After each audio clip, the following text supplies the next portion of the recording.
A very good evening to all of you, children. So today's topic of study is nutrition in human beings.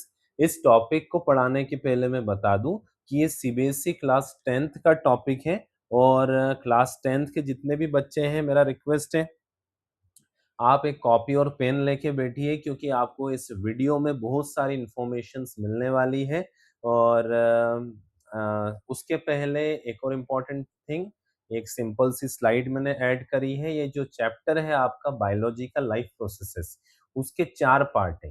Nutrition, respiration, transportation और excretion, जिसमें से आज हम nutrition पढ़ रहे हैं और न्यूट्रिशन में भी न्यूट्रिशन इन एनिमल्स पढ़ रहे हैं।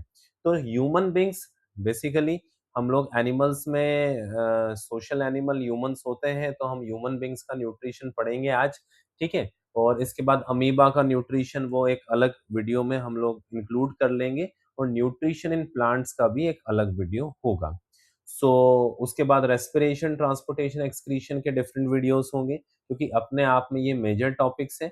तो न्यूट्रिशन इन ह्यूमन बींग्स हम लोग स्टार्ट कर रहे हैं। सो चिल्ड्रन, आप जो ये सामने स्क्रीन पर एक फोटोग्राफ देख रहे हैं जो एक ह्यूमन बींग के इंटरनल पार्ट्स को दिखा रहा है, ये जो इंटरनल पार्ट है ये पूरी तरीके से डाइजेस्टिव सिस्टम को इंक्लूड कर रहा है, ठीक है। अब डाइजेस्टिव सिस्टम क्या होता है? जो डाइजेशन में इन्वॉल्व होता है। आप लोग जो ये स्ट्रक्चर में देख रहे हैं, माउथ माउथ से लेकर जो लास्ट पार्ट है दैट इज एनस, हम यहाँ तक की बात करें तो ये पूरा जो स्ट्रक्चर है इसको कहते हैं हम elementary canal. This is called as elementary canal. Small intestine आता है, फिर लार्ज इंटेस्टाइन आता है, रेक्टम आता है, एनस आता है। ये पूरा एलिमेंट्री कैनाल के पार्ट्स हैं। इसके अलावा कुछ एसोसिएटेड ग्लैंड्स होती है, जैसे लार्जेस्ट ग्लैंड है लीवर और फिर ये है हमारे पास पैंक्रियास।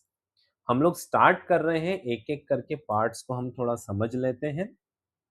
देखिए, अगर आप अपने आप को ऑब्जर्व करें तो हमारी जो नोज होती है वो नेसल कैविटी को आगे बढ़ाती है और माउथ जो है वो माउथ कैविटी बनाता है।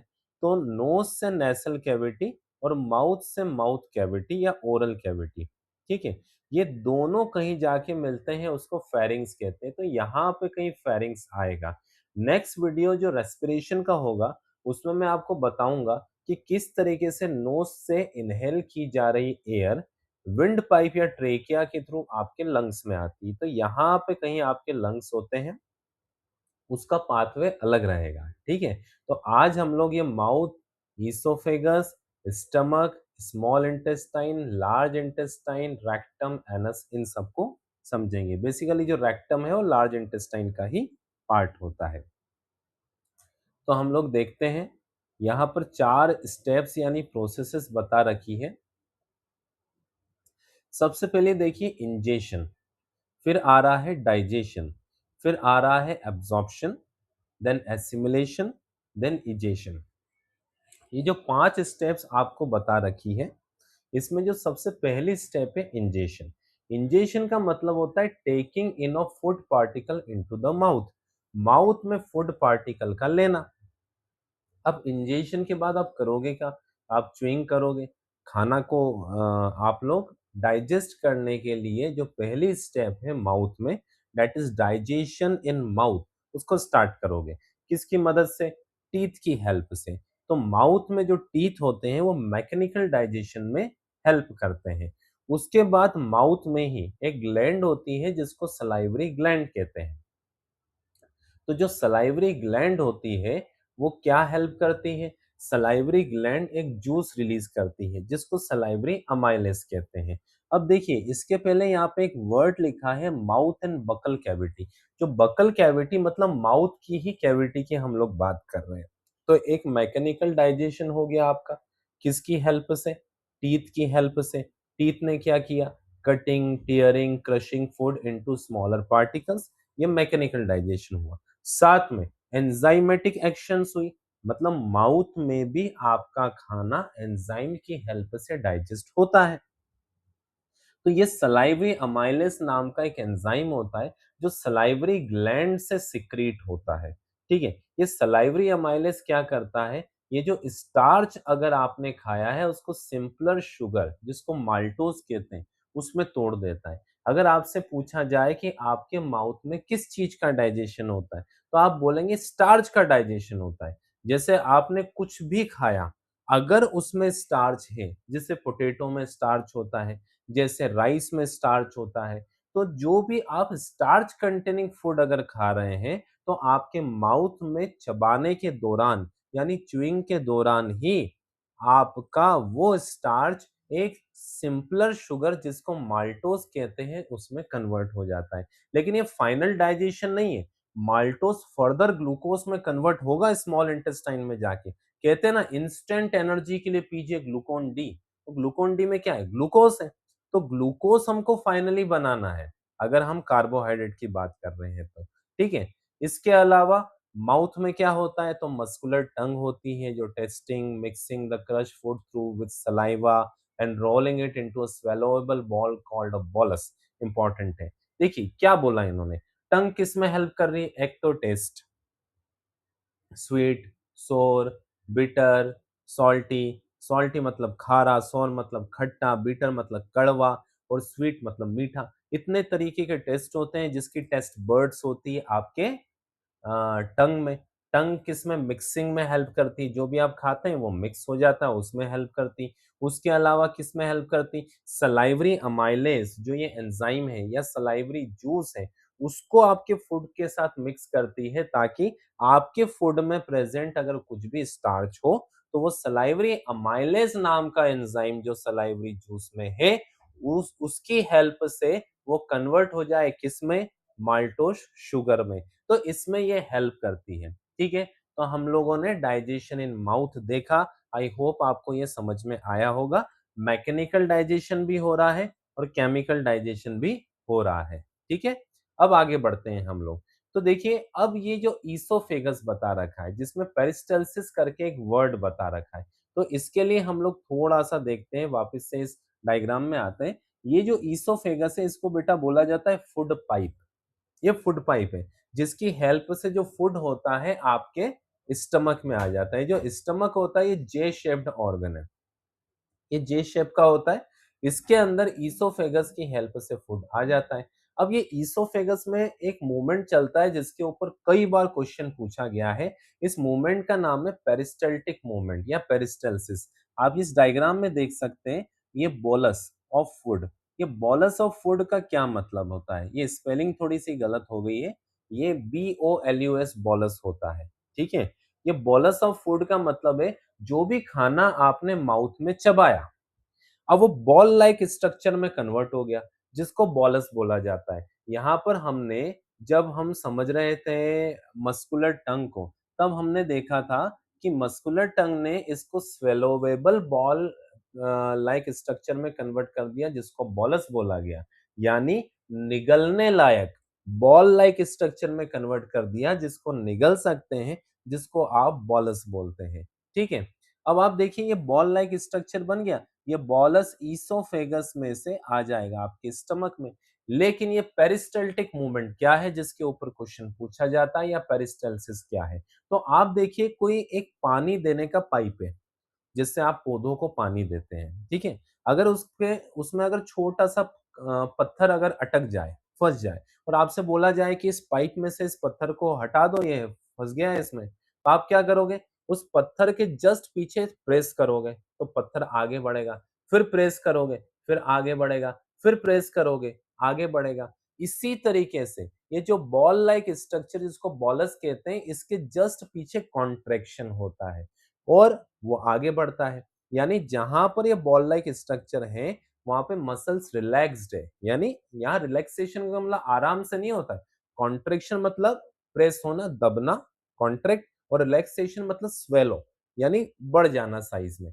तो जहां बॉलस है वहां रिलैक्सेशन हो रहा है, उसके जस्ट पीछे कॉन्ट्रैक्शन हो रहा है। जैसे ही कॉन्ट्रैक्शन होता है वो आगे बढ़ता है, फिर कॉन्ट्रैक्शन होता है, फिर आगे बढ़ता है। तो ये जो अल्टरनेट कॉन्ट्रैक्शन और रिलैक्सेशन होता है इस प्रोसेस को हम पेरिस्टल्सिस कहते हैं या पेरिस्टल्टिक मूवमेंट कहते हैं। आप देखिए यहाँ पे लिखा है the wall contract and expand rhythmically, rhythm में contraction relaxation, contraction relaxation, contraction relaxation, contract हुआ, इधर रिलैक्स था, कॉन्ट्रैक्ट हुआ, रिलैक्स, फिर आगे बढ़ा तो फिर कॉन्ट्रैक्ट हुआ, फिर रिलैक्स, ऑल्टरनेट है, ठीक है। तो एक रिदमिक कॉन्ट्रैक्शन और रिलैक्सेशन चल रहा है या एक्सपेंशन चल रहा है, जिस कारण से pushing food downward along the entire गट।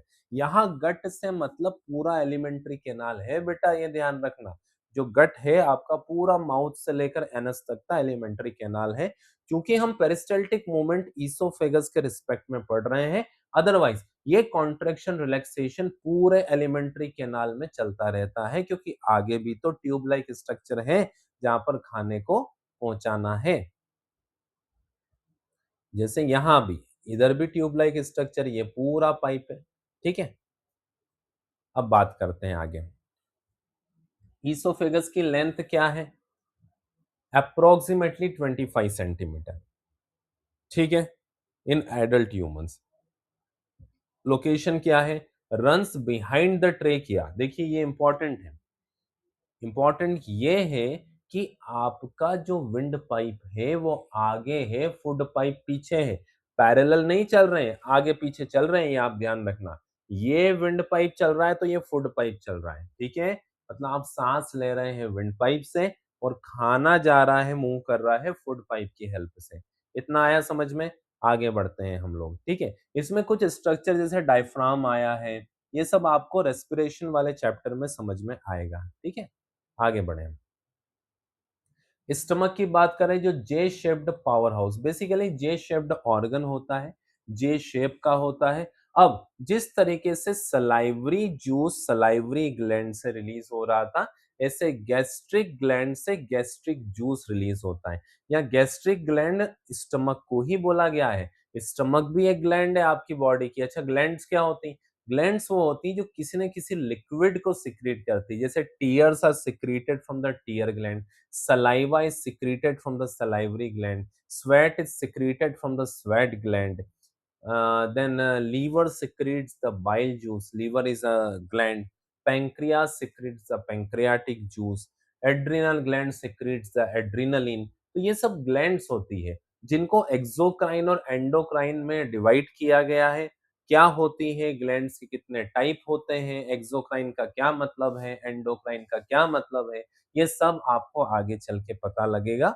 अभी के लिए आप इतना ध्यान रखिए कि जो ग्लैंड्स होती है वो किसी न किसी लिक्विड को सिक्रीट आउट करती है। तो गैस्ट्रिक ग्लैंड मतलब स्टमक की बात की गई है, ठीक है। So, the gastric juice is a potent blend containing three main components: hydrochloric acid, pepsinogen and protective mucus. तो बेसिकली गैस्ट्रिक ग्लैंड जो गैस्ट्रिक जूस सिक्रीट करती है, उसके अंदर हाइड्रोक्लोरिक एसिड नाम का एक बहुत ज्यादा एसिडिक कंपोनेंट प्रेजेंट होता है, जिसमें एसिडिटी बहुत होती है। एसिडिटी होती है 1.8 से 2 पीएच की। ये आप ध्यान रखिए। जो HCl है ना बेटा, वो इतना स्ट्रॉन्ग एसिड है कि वो अगर प्योर फॉर्म में आपकी बॉडी के बाहर आ जाए तो वो आपकी दीवार पे, आपकी जो फ्लोर है वहां पर कुछ ना कुछ दाग छोड़ देगा, इतना स्ट्रॉन्ग एसिड होता है, ठीक है। तो इतना स्ट्रॉन्ग एसिड आपके पेट में मौजूद है, पेट से सिक्रेट होता है स्टमक से। तो कैसे आपके स्टमक को वो स्टमक प्रोटेक्टेड रहता है उसकी एक्शन से? तो ध्यान रखिए, स्टमक की जो वॉल होती है वो म्यूकस की बनी हुई होती है, म्यूकस की लेयर होती है उसके आसपास। यानी अगर ये स्टमक है तो इसमें म्यूकस की लाइनिंग है, ठीक है, एकदम थिक लाइनिंग होती है अंदर के साइड में, जिसको म्यूकस की लाइनिंग बोलते हैं। ये म्यूकस की जो थिक लाइनिंग होती है, ये हाइड्रोक्लोरिक एसिड की एक्शन से आपके स्टमक को प्रोटेक्ट करती है, ठीक है। तो ये आपको समझ में आ गया। इसके अलावा हाइड्रोक्लोरिक एसिड का क्या फंक्शन है? ये हार्मफुल माइक्रोब्स को किल कर देता है जो आपके फूड में होता है।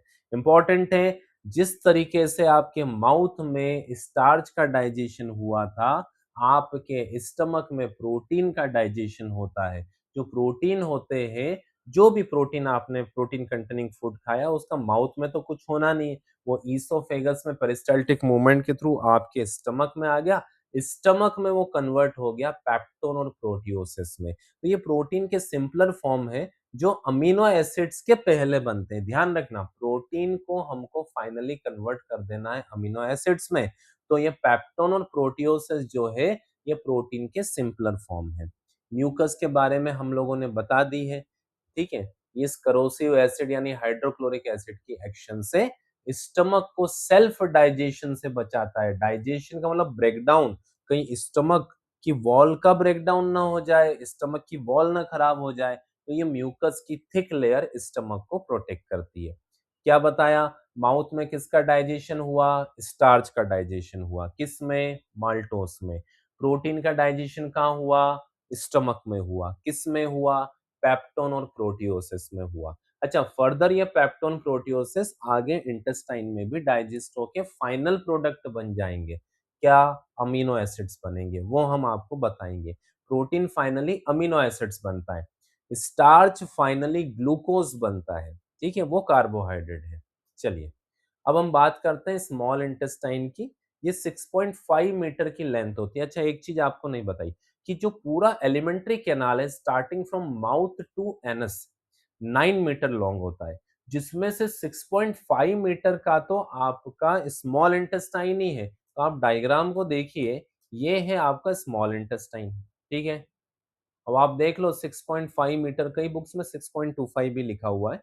तो ये 6.5 6.25 मीटर का होता है, सबसे लॉन्गर पार्ट है। और सबसे ज्यादा मतलब the site of the digestion, the main site of the digestion आपका स्मॉल इंटेस्टाइन है, क्योंकि यहाँ पे सारी चीजें डाइजेस्ट हो जाती है। फैट भी डाइजेस्ट होगा, कार्बोहाइड्रेट भी होगा, प्रोटीन भी होगा। अभी हमने देखा स्टमक में तो प्रोटीन डाइजेस्ट हो रहा है, माउथ में कार्बोहाइड्रेट डाइजेस्ट हो रहा है, लेकिन फैट, कार्बोहाइड्रेट, प्रोटीन ये तीनों डाइजेस्ट हो जाते हैं आपके स्मॉल इंटेस्टाइन में। That's why small intestine is called as the site of complete digestion. Remember this thing, the point to be noted, ठीक है। तो यहाँ पे क्या होता है, इसको स्मॉल इंटेस्टाइन क्यों बोला जाता है और लार्ज इंटेस्टाइन को लार्ज क्यों बोला जाता है? तो ध्यान रखना, लार्ज इंटेस्टाइन की जो लेंथ होती है वो स्मॉल इंटेस्टाइन से कम है, लेकिन वो लार्ज इसलिए है क्योंकि उसकी विड्थ ज्यादा है। और स्मॉल इंटेस्टाइन की लेंथ लार्ज इंटेस्टाइन से ज्यादा है, उसके बावजूद उसको स्मॉल इसलिए बोला जाता है क्योंकि उसकी विड्थ नैरो है, कम है, उसका डायमीटर कम है, ठीक है। आगे डाइटरी एडेप्टेशन की बात करें तो स्मॉल इंटेस्टाइन में क्वेश्चन आता है कि ऐसा क्यों होता है कि जो हार्बीवोर्स होते हैं, यानी जैसे काउस हो गए, बफेलोस हो गए, हॉर्सेस हो गए, इनका स्मॉल इंटेस्टाइन कार्निवोर्स एनिमल्स जैसे कि आपके टाइगर हो गए, लॉयन हो गए, यानी जो फ्लैश ईटिंग एनिमल्स है उनसे बड़ा होता है। यानी टाइगर लॉयन का जो स्मॉल इंटेस्टाइन है वो काउ बफेलो के स्मॉल इंटेस्टाइन से छोटा होगा, या काउ बफेलो का स्मॉल इंटेस्टाइन ज्यादा लॉन्गर होगा as compare to tiger and lion. Just because remember this point to be noted, that small intestine अगर लंबा है हार्बीवोर्स का, इसका मतलब हार्बीवोर्स ऐसा कुछ खा रहे हैं जिसको डाइजेस्ट होने में टाइम लगता है। तो क्या खा रहे हैं, सेल्यूलोज खा रहे हैं। सेल्यूलोज एक ऐसा कार्बोहाइड्रेट होता है जो कॉम्प्लेक्स कार्बोहाइड्रेट है। ये कॉम्प्लेक्स कार्बोहाइड्रेट पचने में टाइम लगाता है, या टाइम लगता है इसको पचने में। So cellulose is a complex carbohydrate which needs time to get digested in the body. That's why the small intestine of herbivores are longer than the small intestine of carnivores. Okay, अब आगे हम लोग बढ़ते हैं। Small intestine को site of complete digestion बोला, जैसा अभी अभी हमने बताया। इसमें सबसे पहले लीवर, फिर पैंक्रियास और फिर इंटेस्टिनल एंजाइम की बात करेंगे। देखिए, ये है आपका स्मॉल इंटेस्टाइन, ये बीच में जो दिख रहा है जो 6.25 मीटर 6.5 मीटर लॉन्गर है, इसमें ये लीवर का बाइल जूस आता है और पैंक्रियाज का पैंक्रियाटिक जूस। ये जो स्टमक के जस्ट पीछे आपको ग्लैंड दिख रही है, ठीक है, ये है पैंक्रियास। इसका पैंक्रियाटिक जूस भी स्मॉल इंटेस्टाइन में आ जाता है और लीवर का बाइल जूस भी स्मॉल इंटेस्टाइन में आ जाता है। और इंटेस्टाइन का अपना इंटेस्टिनल जूस भी है। तो तीन जूसेस हो गए, लीवर का बाइल जूस, पैंक्रियास का पैंक्रियाटिक जूस और इंटेस्टाइन का खुद का इंटेस्टिनल जूस। ये सब मिलके डाइजेशन में कैसे हेल्प करते हैं, तो देखिए सबसे पहले बाइल जूस की बात करते हैं जो लीवर से रिलीज हो रहा है। इसमें कोई एंजाइम नहीं होता। एक चीज आप ध्यान रखना, क्वेश्चन ऐसा आता है कि क्या कोई एंजाइम बाइल जूस में प्रेजेंट होता है, तो आप बोलेंगे बाइल जूस में कोई एंजाइम प्रेजेंट नहीं होता। तो बाइल जूस का काम क्या है? अगर एंजाइम ही नहीं है तो काम क्या है? तो आप बोलेंगे बाइल जूस का काम है इमल्सिफिकेशन ऑफ फैट, इमल्सिफाई कर देना फैट को। इसका मतलब होता है जो भी फैट यानी ऑयली आपने खाया है उसके बड़े-बड़े ग्लोब्यूल्स को छोटे-छोटे ड्रॉप्स में तोड़ देना। अगर फैट के बड़े-बड़े ड्रॉप छोटे-छोटे जो बड़े-बड़े ग्लोब्यूल्स से छोटे-छोटे ड्रॉप्स में टूट जाएंगे, so it will be easier for the pancreatic enzyme, pancreas से निकलने वाले एंजाइम के लिए आसान हो जाएगा कि उन फैट ड्रॉपलेट्स को वो सिंपलर फॉर्म में कन्वर्ट कर पाए। नहीं तो क्या होगा, उन एंजाइम को डायरेक्टली ग्लोब्यूल्स पे एक्ट करना पड़ेगा। हम चाहते हैं छोटे छोटे ड्रॉप्स में कन्वर्ट हो जाए। इस कारण से हम लीवर को एक इंपॉर्टेंट ग्लैंड बोलते हैं और लार्जेस्ट ग्लैंड है आपकी बॉडी की। आपसे पूछा जाएगा what is the function of liver और the bile juice, you have to say it emulsify fats responsible for the breaking larger fat globules into tiny fat droplets। ठीक है, coming to pancreatic juice, pancreatic secretions की बात करें तो जो pancreatic juice होता है उसमें भी बहुत सारे एंजाइम्स होते हैं। आपको एक चीज बता दें क्योंकि यहाँ मेंशन नहीं किया है, पैंक्रियाटिक जूस में एक एंजाइम होता है जिसको पैंक्रियाटिक अमाइलेज बोला जाता है। अगर आपके माउथ में सलाइवरी अमाइलेज ने स्टार्च को माल्टोस में कन्वर्ट नहीं किया या कहे उस दौरान स्टार्च पूरी तरीके से माल्टोस में कन्वर्ट नहीं हुआ, तो पैंक्रियाटिक अमाइलेज के फॉर्म में एक और अमाइलेज हमारे पास मौजूद है जो अनडाइजेस्टेड स्टार्च को माल्टोस में कन्वर्ट कर देगा, आपके पैंक्रियाटिक जूस से निकलेगा और स्मॉल इंटेस्टाइन में आएगा। ठीक है, तो ये स्मॉल इंटेस्टाइन में, ठीक है, आपका कार्बोहाइड्रेट भी डाइजेस्ट हुआ। आगे बढ़ते हैं, ये ट्रिप्सिन क्या करता है? जैसे पेप्सिन एक एंजाइम होता है किसमें, स्मॉल इंटेस्टाइन सॉरी स्टमक में, पेप्सिन जो प्रोटीन को डाइजेस्ट कर रहा था, ऐसे ट्रिप्सिन भी प्रोटीन को डाइजेस्ट करता है जो स्मॉल इंटेस्टाइन में, यानी स्टमक में भी प्रोटीन डाइजेस्ट हो रहा है, स्मॉल इंटेस्टाइन में भी प्रोटीन डाइजेस्ट हो रहा है। ठीक है, अब एक लाइपेज एंजाइम है जो इमल्सिफाइड फैट के ऊपर काम करता है और उसको फैटी एसिड और ग्लिसरॉल में कन्वर्ट कर देता है। तो जो लाइपेज है ना, ये इस बाइल जूस ने जो टाइनी ड्रॉपलेट्स बनाई है यानी इमल्सिफाइड फैट बना दिया है, उस पे ये लाइपेज काम करेगा और इस फैट्स को कन्वर्ट कर देगा। आप यहाँ देख सकते हैं फैट किस में कन्वर्ट हुआ, फैटी एसिड और ग्लिसरॉल में कन्वर्ट हो गया। ये लाइपेज की मदद से होता है। ठीक है, रिमेंबर दिस थिंग। तो बाइल जूस आया स्मॉल इंटेस्टाइन में लीवर से, फैट ग्लोब्यूल्स को ड्रॉपलेट्स में कन्वर्ट किया, उन्हीं ड्रॉपलेट्स को लाइपेज एंजाइम ने फैटी एसिड और ग्लिसरॉल में कन्वर्ट कर दिया। ट्रिप्सिन आया पैंक्रियाटिक जूस से, लाइपेज भी पैंक्रियाटिक जूस से ही आया था, और ट्रिप्सिन ने क्या किया, प्रोटीन को डाइजेस्ट किया। तो प्रोटीन किस में कन्वर्ट हो गए, अमीनो एसिड में हो गए। अच्छा, स्टमक में प्रोटीन किस में कन्वर्ट हो रहे थे, पेप्टोन्स में कन्वर्ट हो रहे थे, प्रोटियोसिस में कन्वर्ट हो रहे थे, और मैंने आपको बताया था वो पेप्टोन्स और प्रोटियोसिस फर्दर जाके आपके स्मॉल इंटेस्टाइन में कन्वर्ट किस में हो जाएंगे, अमीनो एसिड में। तो इस प्रोटीन की जगह कोई भी हो, प्रोटियोसिस हो, पेप्टोन्स हो, ये प्रोटीन के सिंपलर फॉर्म से ये फाइनली सिंपलेस्ट फॉर्म में कन्वर्ट हो जाएंगे जिसको अमीनो एसिड्स बोला जाता है। ठीक है, अब इंटेस्टिनल एंजाइम्स की बात करें तो इंटेस्टिनल एंजाइम्स में कार्बोहाइड्रेट्स ग्लूकोज में कन्वर्ट हो जाता है। ठीक है, और ये फाइनली ये जितने भी प्रोडक्ट बताए गए हैं ये फाइनली इंटेस्टाइन में कन्वर्ट हो जाते हैं।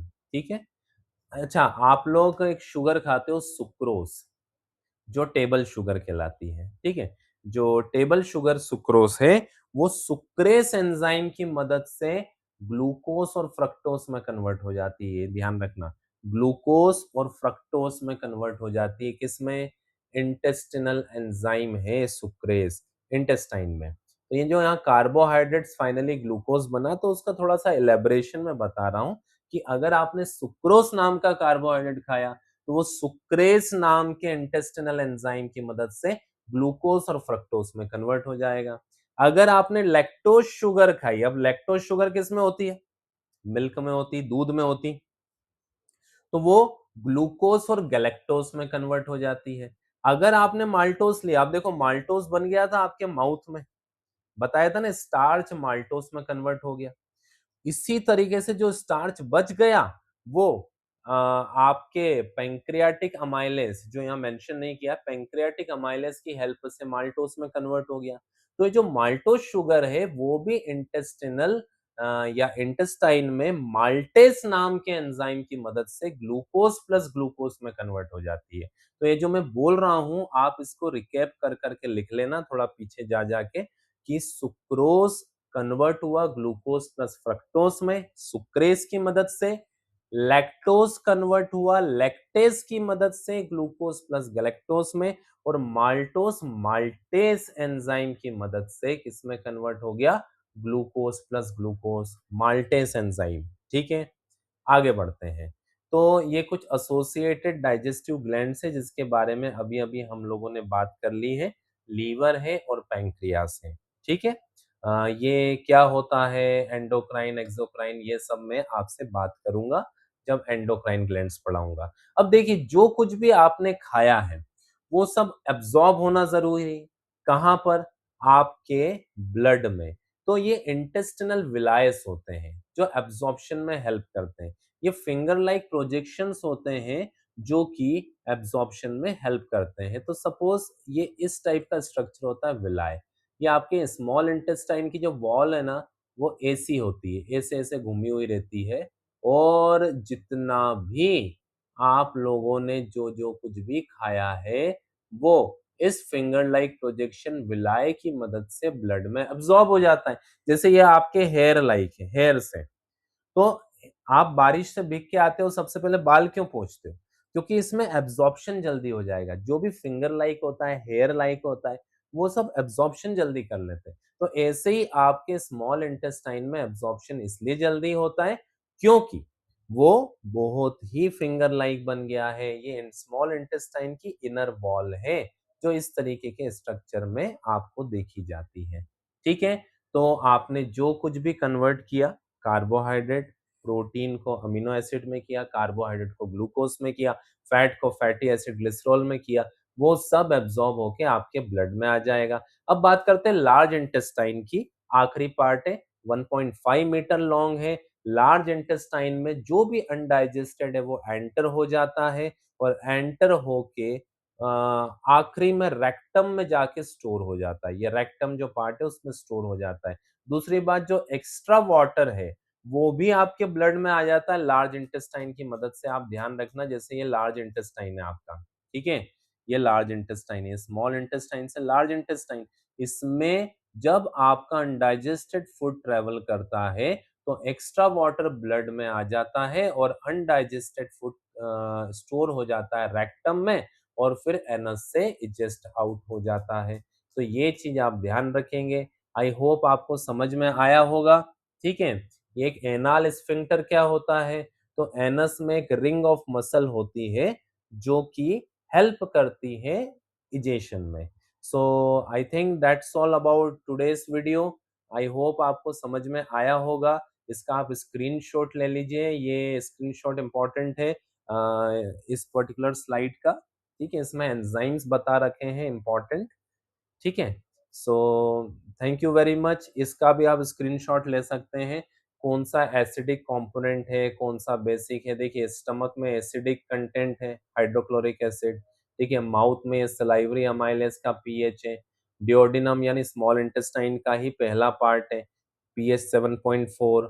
फिर स्मॉल इंटेस्टाइन में 8 पीएच हो जाता है, लार्ज इंटेस्टाइन के कंटेंट का 7 पीएच होता है। ठीक है, so if you have any question you can ask me, आप मुझे लिख सकते हैं। तो thanks a lot, thank you very much, good day, thank you.